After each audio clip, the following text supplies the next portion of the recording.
কি রে মা, তোর মুখখানা অমন কালো হয়ে আছে কেন বলতো? মন খারাপ নাকি? কি হয়েছে কিছু বলবি তো? আজকের দিনে এরকম মুখ কালো করে থাকবি, সবাই কি বলবে বলতো? বাবা, আজকে কি অনেকে আসবে?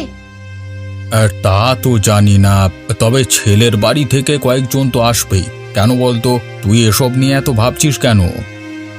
বাবা, ছেলে পক্ষ তো আসবে, কিন্তু আমরা কিভাবে এত লোকজনকে সামলাবো? আমাদের তো এতটুকু জায়গা।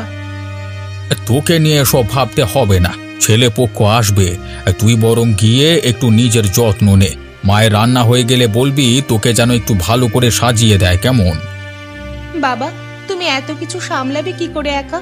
আমার যে খুব চিন্তা হচ্ছে তোমাকে নিয়ে। আমাকে নিয়ে আবার কিসের চিন্তা তোর? ওরা যদি এসে তোমাকে ভালো মন্দ কিছু বলে দেয়, আমরা তো গরিব, ওরা তো শুনেছি বেশ অবস্থা সম্পন্ন। তোকে এত পাকামো করতে হবে না, আর এত চিন্তাও করতে হবে না। সব সময় মনে রাখবি, মানুষের মনটা বড় হওয়া উচিত। বাড়ির ছোট বড় নিয়ে ভাবলে তো চলবে না। যা আছে আমরা তাই দিয়েই আপ্যায়ন করব। তুই শুধু নিজের কথা ভাব। ঠিক আছে বাবা। মিতা, একবার এদিকে আয় মা। রান্না এখনো বেশ কিছুটা বাকি, আমাকে একটু সাহায্য করে দে। যা যা, তোর মা ডাকছে। আর তাড়াতাড়ি রান্নার কাজ শেষ করে ভালো করে তৈরি হয়ে নে।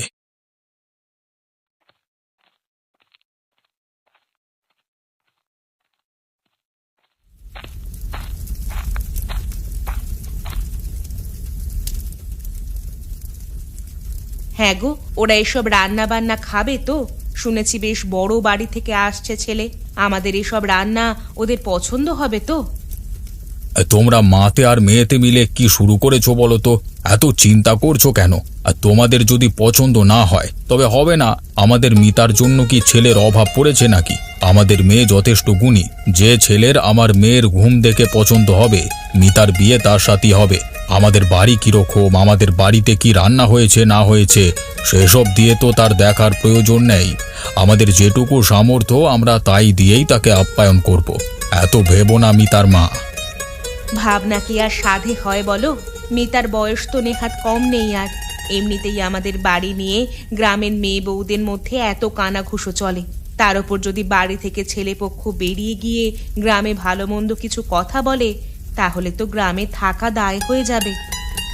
শোনো মিতার মা, নিন্দুকের কাজই হলো নিন্দা করা। তা বলি কি আর গ্রামের সকলে আমাদের খারাপ চায়? গ্রামে তো আমাদের কত শুভাকাঙ্ক্ষীও রয়েছেন। তুমি বরং যাও, এদিকার সময় নষ্ট না করে মেয়েকে একটু তৈরি করো। তারও সকাল থেকে মুখ কালো।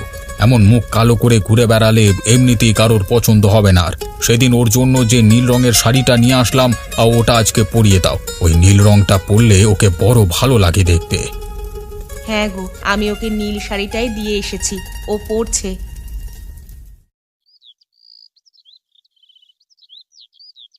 আপনাদের বাড়িটা খুব সুন্দর করে সাজিয়েছেন। এত ছিমছাম সাজানো গোছানো ঘর, ভারী সুন্দর লাগছে দেখতে। ওই হাতের কাজগুলো কি আপনার করা? না না, ওসব মিতার কাজ। ওর হাতের কাজ বড্ড সুন্দর। তাই নাকি? বাহ, এসব তো এখন আর দেখাই যায় না। আজকালকার দিনের মেয়েরা এসব ব্যাপারে কিছু জানি না সেভাবে। আমাকেও শিখিয়ে দেবে? আমারও খুব ভালো লাগে, কিন্তু এসব পারি না করতে। আপনাদের মেয়ে ভারী লক্ষ্মী আর খুব শান্ত। আপনি ঠিকই বলেছেন। ওর স্বভাব আর গুণ দুটোই অন্যান্য অনেক মেয়েদের থেকেই অনেকটাই আলাদা। আমাদের কিন্তু ওকে ভারী পছন্দ হয়েছে। কি বলো সুমিতের মা? একদম। সুমিত, তোর কি মত? আমিও তোমার সঙ্গে একমত মা। ব্যাস, এমন মেয়েকে বাড়িতে বউ হিসাবে পেলে আমরা সবাই খুব খুশি হব। কিন্তু ওনাদের মতামতটাও তো জানা প্রয়োজন। আর মিতা, তুমিও তোমার মতামত জানাও। কি রে মা, তুই কি বলিস? তুমি বুঝতে পারছো না ওর মুখ দেখে? ওরও সম্মতি আছে। আচ্ছা আচ্ছা, বলছি যে ওরা দুজন দুজনকে তো পছন্দ করলো, কিন্তু বিয়ের ব্যাপারে বুঝতে পেরেছি আপনি কি বলতে চাইছেন। ওসব নিয়ে একদম ভাববেন না। আপনাদের যেটুকু সামর্থ্য তারই মধ্যে বিয়ের অনুষ্ঠান সম্পন্ন হবে, আর অন্য কোনো কিছু দরকার নেই। আমরা দরকারে মেয়েকে এক কাপড়েও বাড়িতে নিয়ে যেতে পারি। সুমিত আমাদের একমাত্র ছেলে, ওর জন্য শুধু একটা ভালো মেয়ে প্রয়োজন ছিল আমাদের। ব্যাস, আর কিছু নিয়ে আপনাদের ভাবতে হবে না। অনেক ধন্যবাদ আপনাদের। এখানে ধন্যবাদের কোনো ব্যাপার নেই। দিদি, আপনারা তাহলে কথা বলুন, আমি বরং গিয়ে আপনাদের খাবার দাবারের ব্যবস্থাটা করি। আবার খাবার দাবারের কি, এই তো এত কিছু সাজিয়ে রেখেছেন সামনে। উমা, গৃহস্থ বাড়িতে এসেছেন দুপুরবেলা, এটুকুতে হয় কখনো? আপনারা বসুন, আমি আসছি এক্ষুনি। মা, আমিও আসছি, দাঁড়াও।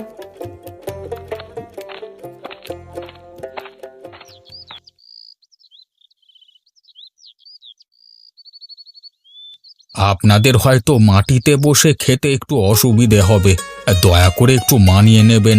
আমাদের গ্রামে টেবিল চেয়ারে বসে খাওয়ার ঠিক চল নেই। কি বলছেন কি? এভাবে মাটিতে বসে খাবার কত উপকারিতা জানেন?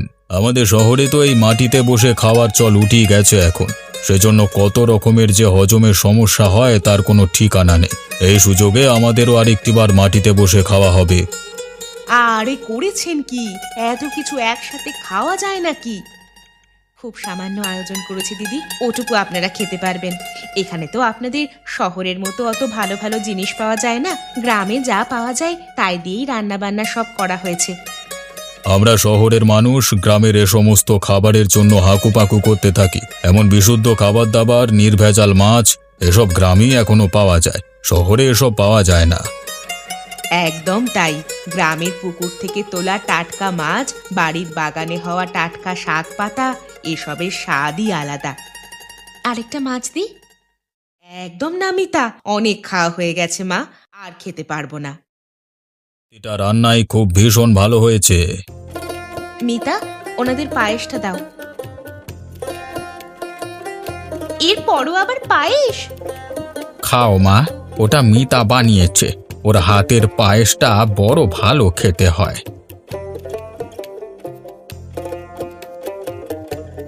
হ্যাঁ সত্যি মা, পায়েসটা খেয়ে দেখো কি সুন্দর হয়েছে খেতে।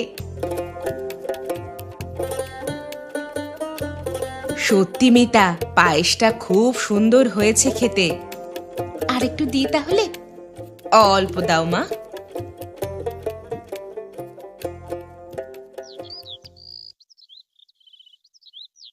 আজ তাহলে আসছি, আমরা যত তাড়াতাড়ি সম্ভব দিনক্ষণ সব ঠিক করে আপনাদের জানাবো। অবশ্যই আমরা অপেক্ষা করব। চিন্তা করবেন না, খুব বেশি দিন অপেক্ষা করতে হবে না। আমরাও চাই যত তাড়াতাড়ি সম্ভব মিতাকে যাতে ঘরে তুলতে পারি। আমরা চাই আগামী মাসের কোনো একটা শুভ দিন ঠিক করে 4 হাত এক করে দিতে। আর অনুষ্ঠান নিয়ে একদম চিন্তা করবেন না, আপনারা যেটুকু পারবেন সেটুকুই করবেন।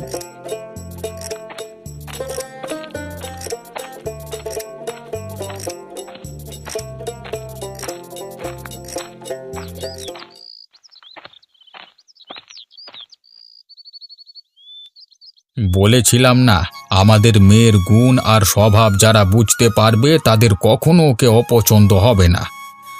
সবই তো বুঝতে পারছি গো, কিন্তু অনুষ্ঠানটা হবে কি করে বলো তো? একটা বিয়ের অনুষ্ঠান মানে তো কম খরচ নয়। গ্রামের লোকজন সবাই আছে, সবাইকে তো বলতে হবে। এ বাড়িতে এসব করব কি করে? আর গ্রামের বাইরে যে ভবন আছে তার খরচ দেওয়া তো আমাদের পক্ষে সম্ভব নয়। কি গো, কিছু বলছো না যে? কি করব আমরা? কিছু না কিছু ঠিক ব্যবস্থা হয়ে যাবে গিন্নি। দেখি একবার গ্রামের গুরুজনদের সাথেও পরামর্শ করাটা উচিত, হয়তো বা তাদের থেকে ভালো কিছু উপদেশ পেলেও পেতে পারি। সেই ভালো, বুঝলে? তুমি একবার বিষ্ণুদাদের খবর দাও। হাজার হোক ওনারা সবাই গ্রামের পুরনো মানুষ, ওনারা নিশ্চয়ই ভালো কোনো উপদেশ দেবেন। আর মিতাকেও ওনারা খুব ভালোবাসেন, খবরটা শুনেও ওনাদের খুব ভালো লাগবে। ঠিক আছে, আমি বরং যাই, গিয়ে একটু বলে আসি ওদের, কালকে সকালবেলায় যদি একবার আসতে পারেন ওনারা।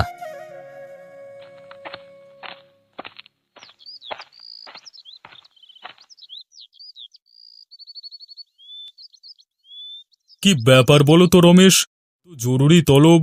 কাকাবাবু, একটা খুব সমস্যায় পড়েছি। আপনারা তো সবাই গ্রামের গুরুজন, তাই আপনাদের ডাকা। সবই তো জানেন আমাদের সেভাবে আত্মীয় স্বজন কেউ নেই, আপনারাই আমাদের আত্মীয় স্বজন। হয়েছে রে রমেশ, মিতাকে দেখতে আসবার কথা ছিল না? বিষ্ণুদা, সমস্যাটা তো সেখানেই। সে ছেলেপক্ষ কোনো দাবি দাওয়া করেছে নাকি? সব কিন্তু এখন বেআইনি, তোরা জানিস তো। না মধু কাকা, ওনারা খুব ভালো মানুষ, ওনারা সেসব কিছু বলেননি। আসলে ব্যাপারটা হচ্ছে, আমাদের বাড়ি ঘরের অবস্থা তো আপনারা জানেনই। দেখতেই পাচ্ছেন, মেয়ের বিয়ে দেব, এই বাড়িতে কিভাবে সব অনুষ্ঠান করব সেটাই বুঝতে পারছি না। আর ভবন ভাড়া নেওয়ার মতো ক্ষমতাও আমাদের নেই। কিছুজন বরযাত্রী তো অন্তত পক্ষে আসবেন, তার সাথে এই গ্রামের লোকজন আছে। এই অল্প জায়গায় কিভাবে সবকিছু সামলাবো সেটাই ঠিক বুঝে উঠতে পারছি না। হ্যাঁ, এটাই তো চিন্তার বিষয়। মিতা তো আমাদের সকলের খুব আদরের। তা বিয়ের দিনক্ষণ কিছু জানিয়েছে ওরা? দিনক্ষণ এখনো কিছু জানায়নি, তবে খুব সম্ভব সামনের মাসেই হবে। তুমিও এখানে বসো, এই আলোচনায় তোমারও থাকা প্রয়োজন। সামনের মাসেই? এত তাড়াহুড়ো কেন? আসলে মিতাকে ওনাদের খুবই পছন্দ হয়েছে, তাই সামনের মাসে ব্যাপারটা সেরে ফেলতে চাইছেন। তাহলে যে সবাই মিলে টাকা তুলে যে ভবন ভাড়া করব তারও তো উপায় নেই, কারণ এত কম সময়ে ভবন ভাড়া পাওয়া যাবে না। আমাদের অন্য কোনো রাস্তা খুঁজতে হবে। নদীর ধারে সেই বড় মাঠটা আছে না, এখানে করলে কেমন হয়? নদীর ধারে বিয়ে, এটাও কি সম্ভব? সম্ভব নয়। গ্রামে যখন কোনো অনুষ্ঠান হয় তখন তো ওই মাঠটাতেই অনুষ্ঠান হয়। নদী বইছে, তার পাশে এমন সুন্দর জায়গায় অনুষ্ঠান করলে মজা হবে না? চারপাশে গাছ, খোলামেলা পরিবেশ। আর কোনোভাবে যদি ঝড় বৃষ্টি আসে? প্যান্ডেল তো হবেই, শুধু যে করবে তাকে বলে দিতে হবে বাঁশগুলো যেন মজবুত দেখে দেয়, ব্যাস তাহলেই হয়ে গেল। কিন্তু ওনারাও তো শহরের মানুষ, ওনাদের কি এসব ভালো লাগবে? না গো গিন্নি, সেদিন ওনাদের যা দেখলাম তাতে কিন্তু আমার ওনাদের ওরকম মনে হয়নি। দেখো রমেশ, আমার কিন্তু এই ব্যাপারটা বেশ ভালোই লাগলো। এবার তোমরা ভাবো, আর যদি রাজি থাকো তাহলে আমরা সবাই মিলে গ্রামের সকলের সাথে একবার কথা বলতে পারি। গ্রামেরই তো মেয়ের বিয়ে, তো গ্রামের সকলে মিলে যদি হাত লাগাই তবে খুব ভালোভাবে মিতার বিয়েটা হয়ে যাবে। আর ওরাও শহর থেকে এসে দেখবে গ্রামের সবার মধ্যে কত মিল।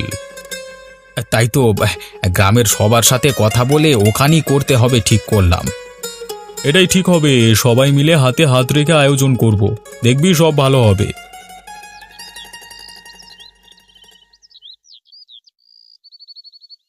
তোমাদের সকলের জন্য একটা সুসংবাদ আছে, আমাদের মিতার বিয়ে ঠিক হয়েছে, ছেলে খুব ভালো। বাহ, এ তো ভারী ভালো খবর। বিয়ের দিনক্ষণ ঠিক হয়েছে তো? বিয়ের দিন প্রায় ঠিক হয়ে গেছে, শুধু আয়োজনগুলো এবার গুছিয়ে নিতে হবে। আর সে কারণেই আজকে তোমাদের ডাকা। এই রমেশের বাড়িটা তো ছোটখাটো, তোমরা তো সকলেই জানো। আর মিতা তো এই গ্রামেরই মেয়ে, তাই আমরা ঠিক করেছি মিতার বিয়ে এই নদীর পাশের মাটি হবে।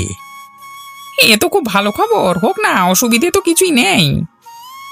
অসুবিধে তো নেই, তবে এই বিয়েতে তোমাদের সকলকে সাহায্য করতে হবে। হাতে হাত লাগিয়ে আমাদের মিতার বিয়েটা ভালোভাবে সম্পন্ন করতে হবে, যাতে ছেলের বাড়ির কারোর আপ্যায়নের কোনো ত্রুটি না থাকে। এটা শুধু মিতার বিয়ে নয়, আমাদের গ্রামের সম্মানের ব্যাপার। এবার বলো, তোমরা রাজি তো? হ্যাঁ কাকা বাবু, আমরা রাজি। আর মিতার মতো এত ভালো একটা মেয়ের বিয়েতে আমরা থাকবো না, এটা কি করে সম্ভব? আপনারা কোনো চিন্তা করবেন না, ওদের সমস্ত কাজে আমরা থাকবো, আর বাকি কাজগুলো আপনারা দেখে নিন। আমরা আছি, মিতার বিয়ের সমস্ত রকমের আয়োজন আমরা সবাই মিলে করব। রমেশ, তুমি কোনো চিন্তা করো না, আমরা আছি। আমি বরং আজকে গিয়ে মন্টুকে খবর দিই, প্যান্ডেলটা তো ওই করবে। বেটা যদি বাইরে চলে যায় তাহলে খুব মুশকিল হয়ে পড়ে যাব আমরা। আর দেরি করা যাবে না, সামনের মাসেই তখন প্যান্ডেলের কাজটা শুরু করে দিতে হবে। রমেশ, তুমি চিন্তা করো না, আমি আজই গিয়ে মন্টুকে খবর দেব। শুধু মন্টু না, ওদিকে রঘুকেও খবর দিতে হবে। সেও তো ব্যান্ড পার্টি নিয়ে শহরে চলে যায়, তা ময়রাকে খবর দিতে হবে। অনেক কাজ আছে কিন্তু, আর দেরি করলে চলবে না। এই দেখো না, কথা বলতে বলতেই দেখবে কত সময় চলে গেছে। এবার চলো চলো চলো। আমরা বরং মিতা আর সন্ধ্যাকে নিয়ে কাল একবার রাজুদার দোকান থেকে ঘুরে আসবো। বিয়ের জন্য যা জামা কাপড় প্রয়োজন সব ওখানেই পেয়ে যাবে। তোমাদের সকলকে অনেক ধন্যবাদ, তোমরা এভাবে এগিয়ে এলে। এভাবে বলছো কেন রমেশ? আমাদেরও বাড়িতে ছেলেমেয়েরা আছে, আর এই গ্রামের আমরাও সবাই একটা পরিবার। তুমি কোনো চিন্তা করো না তো।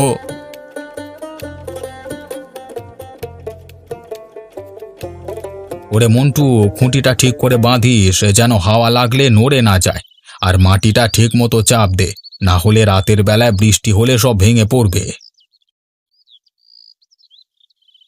চিন্তা করো না রমেশ দা, সব দেখে শুনেই করছি। অনেকদিন ধরেই তো এসব কাজ করছি, অভিজ্ঞতা কম নয়। আরে মিতার বিয়ে বলে কথা, কোনো কিছুর কমতি যেন না হয়। বরযাত্রীদের সবার মুখে হাসি ফোটাতে হবে তো। ঠিকই বলেছ কাকা, মিতার বিয়ে আর আমরা সবাই মিলে করছি। প্যান্ডেল তো বেশ হচ্ছে, তবে একটু রঙিন ফুল যদি লাগিয়ে দিতে পারতিস সে তো জমে যেত। একদম সাদামাটা লাগছে তো। হ্যাঁ, সে ব্যবস্থা করছি। আরে মিতার বিয়েতে কোনো কমতি থাকবে না। রঙিন কাপড় আর ফুলের মালা দিয়ে পুরো প্যান্ডেল সাজিয়ে দেব। দাদা, ওদিকে তোমার বাড়ির লোকেরা সব ঠিকঠাক দেখে রাখছে তো? আমরা এখানে কাজ করছি, কিন্তু বাড়ির ভেতরেও তো অনেক কিছু সামলাতে হবে। ওদিকে তো গ্রামের মা কাকিমারা আছেন, ওনারাই সব সামলে নিচ্ছেন। দারুণ হয়েছে, এখন শুধু বরপক্ষের অপেক্ষা।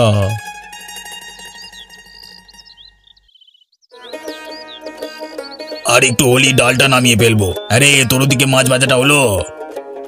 এই তো আর কটা মাছ বাকি। আজকের মাছটা ভোলা দিয়েছে, ও খুব ভালো।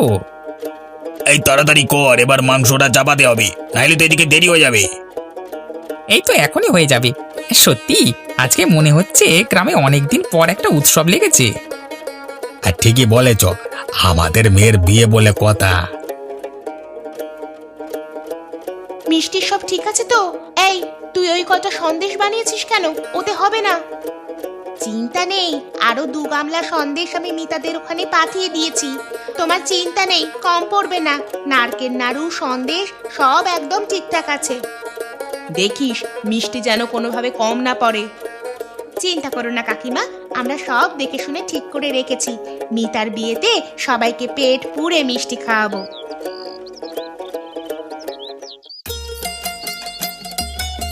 এসে গেছে, বরযাত্রী এসে গেছে।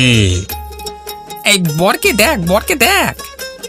বাহ, কি সুন্দর আয়োজন করেছেন আপনারা। এ সব কিছু এত গোছানো আর জমকালো।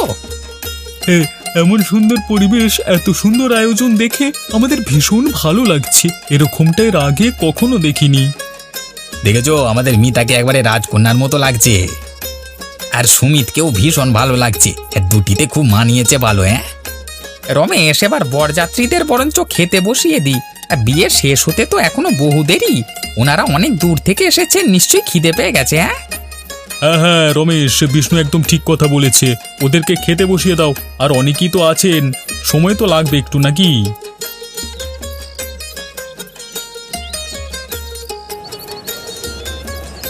আরে ওদিকে আরেক পিস মাছ দে, কাতলার পেটি দেখে দিবি কেমন? এদিকে পকোড়া শেষ হয়ে গেছে, পকোড়া দে। কিরে, ওদিকে মাংসটা দিলি? আরে মাছটাও তো এদিকে শেষ হয়ে গেছে, এদিকে মাছ নিয়ে আয়। দুধ তেরিকা।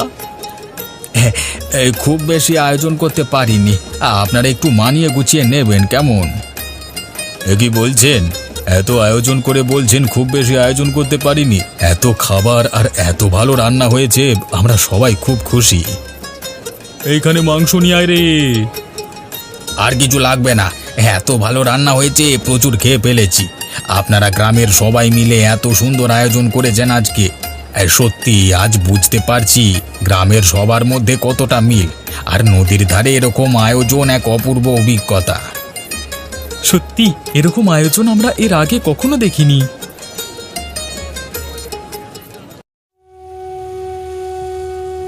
ভালো থেকো মা, তোমার মতন একজন এত ভালো মেয়ে আমি আশীর্বাদ করছি। তুমি খুব সুখী হও, শ্বশুর বাড়িতে গিয়ে খুব ভালো থেকো এবং সবাইকে ভালো রেখো। তোমরা এগিয়ে না এলে এত সবকিছু কখনোই হতো না। ধুর পাগল মেয়ে, তুই তো আমাদেরও মেয়ে নাকি?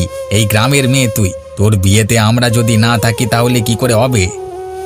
জ্যাঠামশাই, আশীর্বাদ করো যেন তোমাদের মতোই সবাইকে সুখী করতে পারি। নিশ্চয়ই পারবি। তোর শ্বশুর বাড়ির প্রত্যেকেই খুব ভালো, দেখবি তুই সকলের সাথে সুন্দরভাবে মানিয়ে গুছিয়ে সংসার করতে পারবি। চিন্তা করবেন না, সুমিত আর রিয়ার মতোই মিতাও আমাদের বাড়িতে মেয়ে হয়ে থাকবে। ওর মতন লক্ষ্মীমন্ত মেয়ে আর দুটো হয় না। আপনাদের গ্রামের মেয়ে ভালো থাকবে।